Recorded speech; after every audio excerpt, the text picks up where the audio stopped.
YouTube metal community, Paul McCartney fans, random people on the internet. My name is Giggens, and we're here today to talk about Paul McCartney's 2005 album, Chaos and Creation in the Backyard. Easily one of my favorite albums by Paul. I vividly remember waiting for this album to come out, and my initial thoughts when I first heard it, just being like, wow, I've never heard Paul sound so sad or deep or introspective. This was a whole different side of Paul that we hadn't really had before. Most of his tracks, as you know, are pretty upbeat and happy, and to hear him do something a little bit out of the norm is exciting always, but also was a bit sad because we were like, what's going on with this guy? Usually he's a lot more happier than this.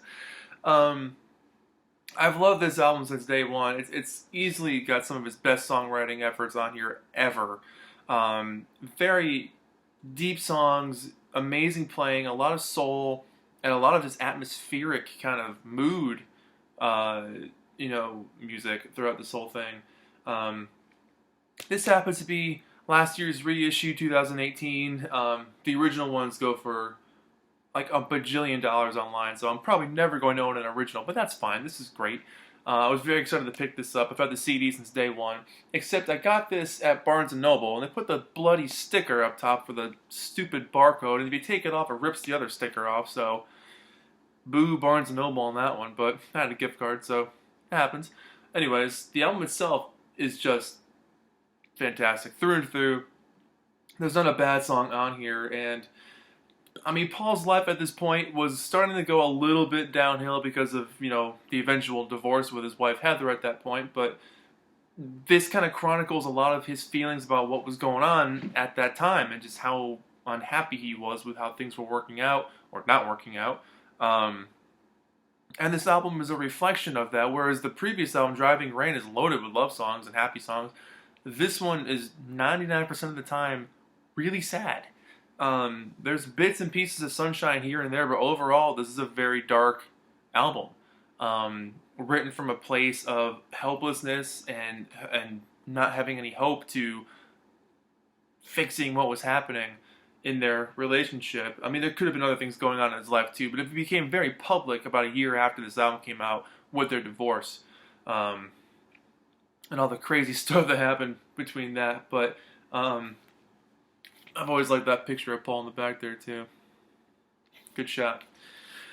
This album opens with Fine Line, and what an interesting album to open up with, because this whole album definitely has a bit of him from different periods of his life. There's a lot of Beatles-esque stuff on here. There's some solo McCartney. There's bits and pieces of stuff that I think could have worked with Wings. So for me, this is kind of like a looking back on his life. I mean, that line from, was it Friends to Go?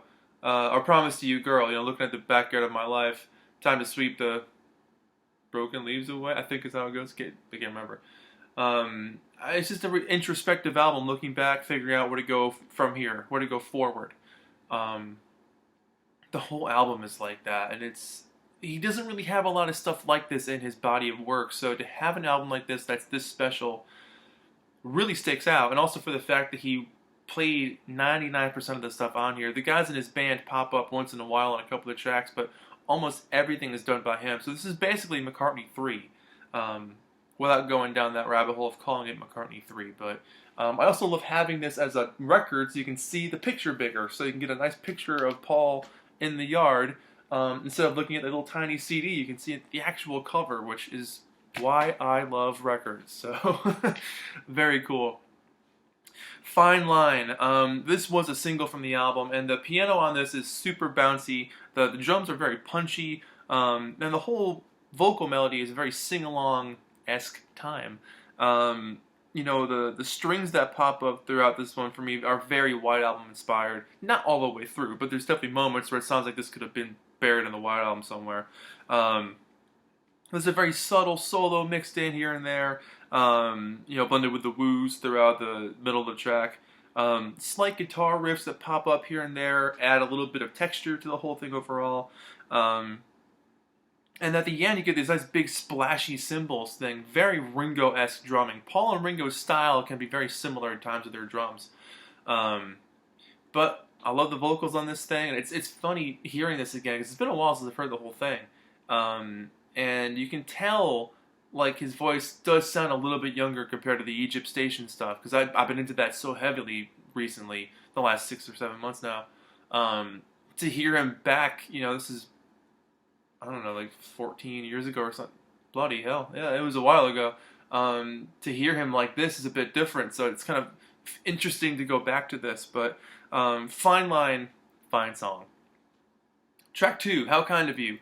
This is where it just jumps headfirst into the sadder stuff, and the most of the record continues this feeling.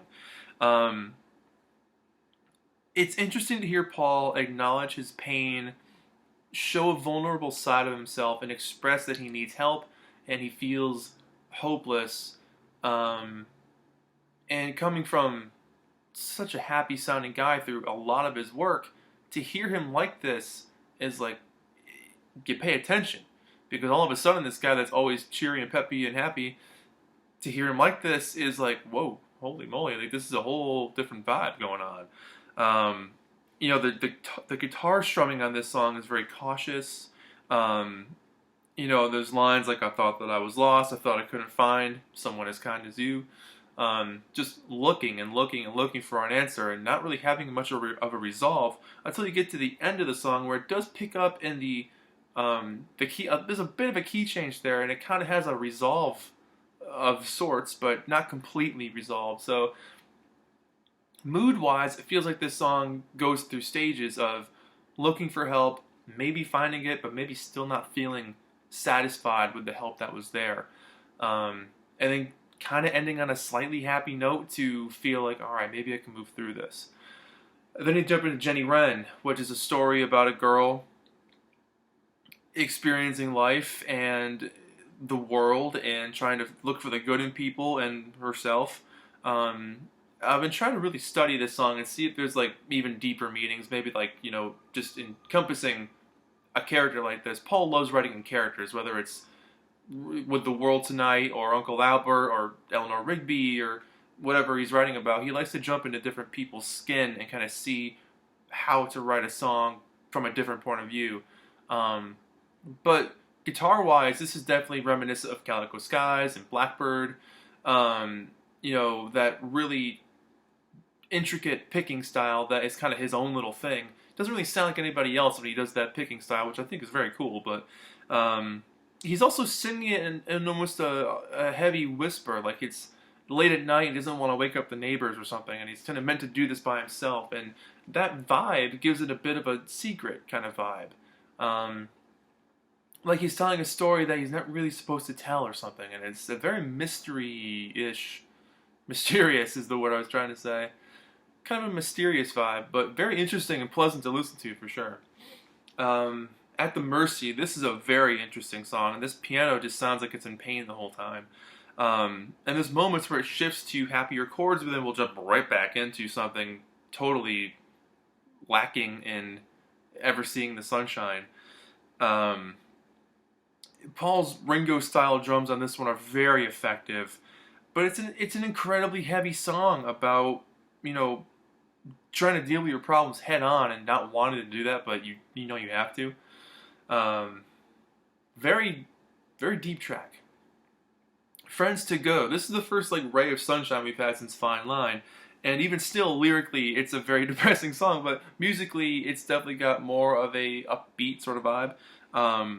It's got little bits and pieces of sunshine here and there, but excellent vocals, very Beatlesy ending throughout this one as well. And it was inspired by George. It sounds he was inspired by something that George may have written. And so for that, it's a very interesting song. But there's some really good lines on here, someone else can worry about me. I spent a lot of time on my own. And this was one of those things again too, where they made their relationship out to the public to seem rosy and happy, but when we heard this album, we were like, maybe things aren't working out so well for them. Or maybe Paul's really going through some heavy stuff, or he's writing from a different character's point of view, but we did find out he wasn't so happy later on. English Tea. This song is a great little break, because it's almost like a vacation from the rest of his heaviness in this album. So he takes you on a ride to go somewhere else to look at the nice English gardens and have some tea and eat some cakes and just chill and look at the nice flowers and, get completely away from the rest of all this. and it sounds like a old Victorian-esque sounding, you know, I wouldn't say vaudeville, but the piano on this is reminiscent of like a very proper tea party kind of feel, which is cool to hear him do that. That he can just bounce out these musical genre styles like it's nothing and work with it and make a really incredible song. So English Tea is pretty cool. And then side one ends with Too Much Rain, which is also a fascinating track because it's basically just saying, how much BS can you go through before you're like, you know what, I really gotta focus my attention to something else. Gotta change the way I think. My whole thought pattern has to change. We don't deserve to be living through so much hardships or depressions or times of sadness. There are people out there that can help. There are people out there that want to help you, even though they might not vocalize it. And I feel like this song is about trying to get out of that rain and trying to look for some sort of sunshine to just try to move forward and figure out what the next move is. Yeah, very cool song. It's definitely got lots of poppy elements to it, but it's a pretty heavy subject. Side 2 opens with a certain softness, and this is a very cool song. It's definitely a bossa nova shuffle style track, with bongos, classical guitar, and it's the first song on the album that's mostly positive, and it's like, actually written about like some sort of love that feels real throughout the whole track, which is also kind of a nice bit of a respite from the rest of the stuff that's been pretty heavy. So nice to have a balance there for sure, opening with side 2. But then it just dives into one of the heaviest songs he's ever written, Riding to Vanity Fair. This song has always moved me because of how cautious, eerie, dark, mysterious, and bitter it is. It's a very, I wouldn't say scathing track, but it's like, you know what, I've done so much, I've tried to be happy for us, this isn't working, and I feel like you're not doing any part to try to make this any better. Vanity has taken over. Also, Vanity Fair being a magazine, but riding to Vanity Fair, so you're off to the magazines, they're off to the press. It's like, you're not here for us. Just kind of completely parallel two different sides of the world in terms of trying to make something work, a common ground not being found. The eerie strings that kind of breathe in and out, along with the very pensive, cautious drumming throughout this whole track, are very effective of like a laboring, lumbering, kind of like plodding along feeling to get through the mud of the situation that you're involved in. The overall production is amazing, but it's just, it's just like I almost want to say it's like a modern version of For No One, like a grown-up version of what For No One, what could be from Revolver. Taking those situations and magnifying them by life experience and another person's life experience, and then having those two people be together and try to work on a common goal of a relationship, and just watching it spiral downhill faster than you can think, or trudging through the mud. A fascinating song. Follow Me is a good song, and it's got a nice bright acoustic. Lyrically, it's lonely again. It's a song about looking for a friend, but I do like the vocal melody on this one a lot. It's got an upbeat presence, excuse me, which is something that he's really good at, because he can take a harder to sing, lyrically harder to sing feeling, and then also try to make it sound happy. Kind of like Stuff on Pet Sounds would be. But I dig it. It's cool. Promise to You Girl. This song comes out of nowhere. I mean, you get this really sweet piano intro with some really nice vocals, and then that classic Lady Madonna-ish piano bounces in, and all of a sudden you're on this like ride to like, an upbeat track, which completely takes you off guard, because this album has been so calm and introspective and deep, and you get this almost bit of lighthearted fun. And this lyrically, the song is kind of a nice, happy song, but there's a guitar solo in here for however brief it is. It shakes up the whole vibe of the album. You're like, oh, whoa, holy crap, a guitar solo! Like, was not expecting that. It's a very welcome addition, and it does break up the album really well. Not in a way that distracts it from the main course here. I think it is needed there, because in times when relationships could be falling apart, not like every second of every day is terrible. There might be some moments where things are happy, and this might be one of those moments. So kind of takes you on that roller coaster ride of figuring out what's happening as it falls apart. But then you get hit with that 1-2 punch at the end of This Never Happened Before and Anyway. Two of Paul's best piano ballads, hands down, ever. I think those are two of the best songs he's ever written. Some of the best songs he's ever written.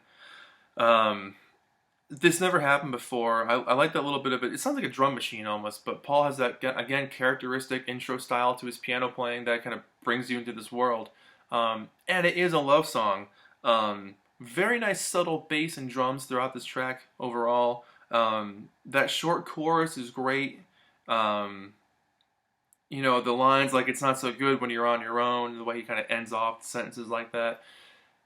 He's taking a feeling and a moment and basically trying to repair things or put things back together again and be like, you know what, this, you know, I'm pretty sure this never happened to me before. I've met you and now I'm sure this never happened before. On one side, you can see it as like, I've met you and this has never happened before. Like, this really sucks. Or like, you know, this never happened before. This is one of the greatest things I've ever felt. So on an album where you get these kind of back and forth feelings and mostly, you know, down feelings, it's a song that makes you think. I don't think it's as surface level as it can come across as. And then beyond that, it is a fantastic song. And then Anyway is such a great ending. It's got a big, bright, fulfilling ending on the actual song itself. More of a joyous moment for once, but it's just an amazing dose of piano balladry, if you will. For me, this is like a grown-up version of We Could Work It Out. It's like, let's put all of our crap to the side and just figure out what's going on, and, you know, let's just make this happen. Like, I'm here. Like, I'm here. Let's just do this. Let's just make this work.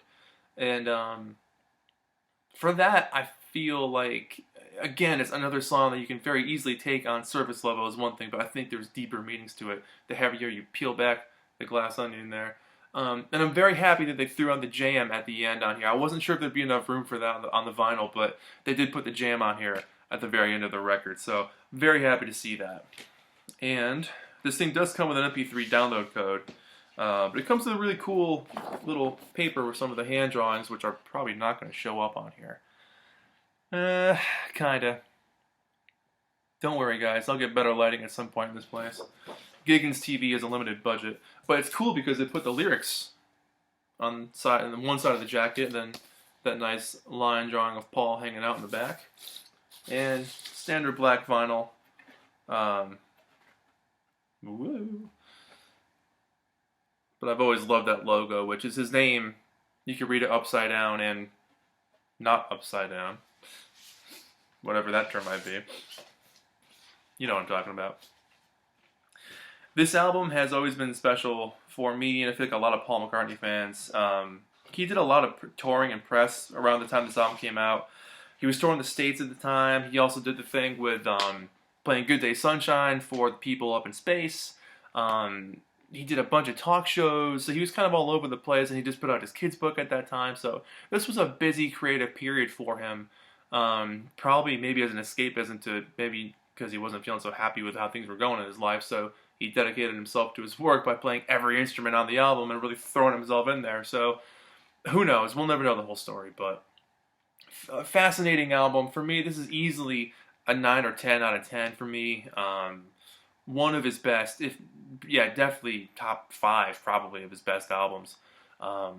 It's just interesting to hear him take a different tone and make absolute art out of it, which unfortunately unhappy times can sometimes make the best music. So one of those give and take things for art, but great album. The pressing sounds fantastic. They did a nice job with a really heavy audiophile, was it 180 gram vinyl? Yeah. So it's a nice heavy record. You know, nice having a cover blown up as a big image. So cool to add this to the collection and dig it out instead of playing the CD that I've had for a million years. So that's it. My name is Giggens. This has been Paul McCartney, Chaos and Creation in the Backyard. Thank you so much for watching, and let me know what you guys think of this album too, if you picked up the reissue or not. Interested to see what you have to say. So that's it. Bye-bye. See you in the next video. I think that's how I end all my videos. Yeah. See you next time.